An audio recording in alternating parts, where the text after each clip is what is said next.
IPL मध्ये आजपासून revenge वीकला सुरुवात होतीये। ठराविक संघ पुन्हा एकदा एकमेकांविरुद्ध भिडणार आहेत आणि त्यामुळे याअगोदर पराभव झालेल्या संघाकडे परतफेड करण्याची संधी असेल। आज पहिल्या सामन्यामध्ये पंजाब किंग्स विरुद्ध रॉयल चॅलेंजर्स बंगळुरू आमने-सामने असतील। आज IPLच्या 18व्या मोसमामधील 38वा सामना खेळवण्यात येतोय आणि या सामन्यामध्ये मुंबई इंडियन्स विरुद्ध चेन्नई सुपर किंग्स भिडणार आहेत। हार्दिक पंड्या मुंबईचं तर महेंद्रसिंग धोनी चेन्नईचं नेतृत्व करेल। मुंबई आणि चेन्नई या दोनही संघांचा हा या मोसमातील 8वा सामना असेल।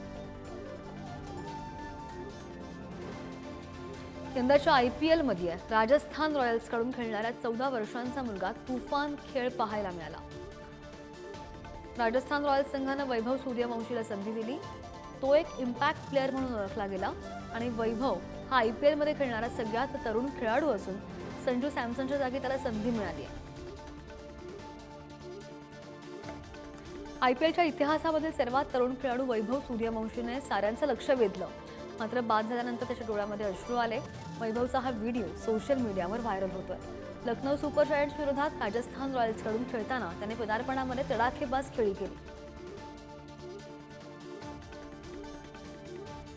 पुण्यामध्ये ऑल महाराष्ट्र वुशू असोसिएशनच्या खेळाडूंना शिवछत्रपती पुरस्काराने सन्मानित करण्यात आलं।